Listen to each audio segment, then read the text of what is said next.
আৰু ভাল ও দাদা এইটোৰ ওজন কিমান এইটোৰ 11 কিলো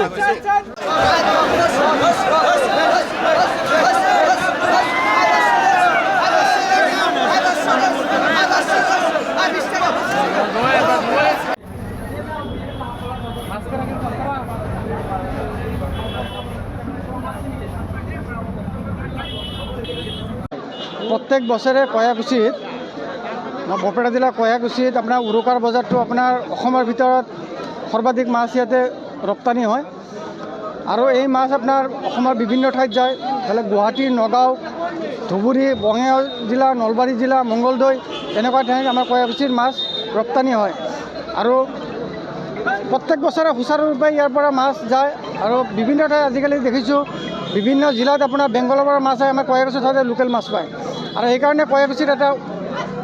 সুনাম এটা আছে যে কয়াকুছিৰ মাছ ভাল প্ৰত্যেক বছৰে ৬০-৭০ লাখ টকাৰ মাছ বিক্ৰী হয় এইবাৰ বেপাৰীসকলে যিখিনি অনুমান কৰিছে সিহঁতে ১ কোটি টকাৰ ওপৰত মাছ বিক্ৰী কৰিব ইয়াতে নিশাটো বজাৰ চলিব আমি যিদৰে ভিৰ দেখিছোঁ ইয়াতে সন্ধিয়া ৮টাৰ পৰা বজাৰ ষ্টাৰ্ট হৈছে পুৱালৈকে বজাৰ চলিব কালি দিনটো চলিব আমাৰ যিহেতু আমাৰ বৰপেটাত অইন জিলাতকৈ আমাৰ বৰপেটা জিলাত একদিন পিছত আমাৰ উৰুকা হয় বৰপেটাত সেইকাৰণে অহাকালিলৈকে আমাৰ বজাৰটো কয়াকুছি বজাৰত মাছ বজাৰটো চলিব কিমান বছৰ ধৰি কয়াকুছিৰ এই মাছৰ বজাৰ চলি আছে আমি জন্মলগ্নৰ পৰাই আমি দেখি আহিছোঁ কয়াকুছি বজাৰ উৰুকাৰ বজাৰ কোৱাৰ লগে লগে কয়াকুছি অঞ্চলত এটা উলহ মালহৰ সৃষ্টি হয় আৰু এই বজাৰটো অহাৰ লগে উৰুকাৰ বজাৰ অহাৰ লগে লগে ইয়াতে এটা মেলা টাইপৰ সৃষ্টি হয় পুৰা ৰাতি চব দোকানে খোলা থাকে সব ধৰণৰ বস্তু অকল চাহৰ দোকান বা মাছৰ দোকানেই নহয় কাপোৰৰ দোকান কওক বিভিন্ন ধৰণৰ দোকান ইয়াতে খোলা থাকে কি মাছ দেখিছে সৰ্বাধিক ডাঙৰ প্ৰকাণ্ড কি মাছ হয় ইয়াতে বৰালি মাছ কওক আৰি মাছ কওক চিতল মাছ কওক ভকুৱা কওক ৰৌ কওক বিভিন্ন ধৰণৰ মাছ 10 কেজি 15 কেজি 20 কিলো 25 কিলো এনেকুৱা মাছ ইয়াতে বিক্ৰী হৈ আছে নিজে দেখিছোঁ প্ৰত্যেক বছৰে কয়াকুছিত বৰপেটা জিলাৰ কয়াকুছিত আপোনাৰ উৰুকাৰ বজাৰটো আপোনাৰ অসমৰ ভিতৰত সৰ্বাধিক মাছ ইয়াতে ৰপ্তানি হয় আৰু এই মাছ আপোনাৰ অসমৰ বিভিন্ন ঠাইত যায় ধৰি গুৱাহাটী নগাঁও ধুবুৰী বঙাইগাঁও জিলা নলবাৰী জিলা মংগলদৈ এনেকুৱা ঠাইত আমাৰ কয়াকুছিৰ মাছ ৰপ্তানি হয় আৰু প্ৰত্যেক বছৰে সুচাৰুৰূপে ইয়াৰ পৰা মাছ যায় আৰু বিভিন্ন ঠাইত আজিকালি দেখিছোঁ বিভিন্ন জিলাত আপোনাৰ বেংগলৰ পৰা মাছ আহে আমাৰ কয়াকুছি ঠাইতে লোকেল মাছ পায় আৰু সেইকাৰণে কয়াকুছিত এটা সুনাম এটা আছে যে কয়াকুছিৰ মাছ ভাল প্ৰত্যেক বছৰে ৬০-৭০ লাখ টকাৰ মাছ বিক্ৰী হয় এইবাৰ বেপাৰীসকলে যিখিনি অনুমান কৰিছে সিহঁতে ১ কোটি টকাৰ ওপৰত মাছ বিক্ৰী কৰিব সিহঁতে নিশাটো বজাৰ চলিব আমি যিদৰে ভিৰ দেখিছোঁ ইয়াতে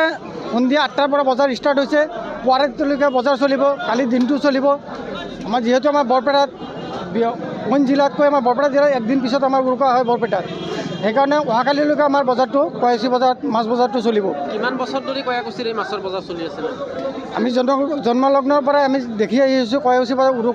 উৰুকাৰ বজাৰ কোৱাৰ লগে লগে কয়াকুছি অঞ্চলত এটা উলহ মালহৰ সৃষ্টি হয়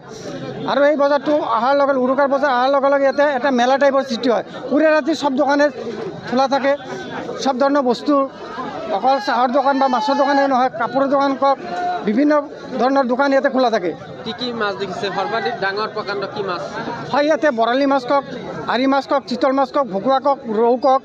বিভিন্ন ধৰণৰ মাছ 10 কেজি 15 কেজি 20 কিলো 25 কিলো এনেকুৱা মাছ ইয়াতে বিক্ৰী হৈ আছে নিজে দেখিছোঁ যিকোনো খবৰৰ বাবে যোগাযোগ কৰক 7099017330 লগতে 7099017110 নম্বৰত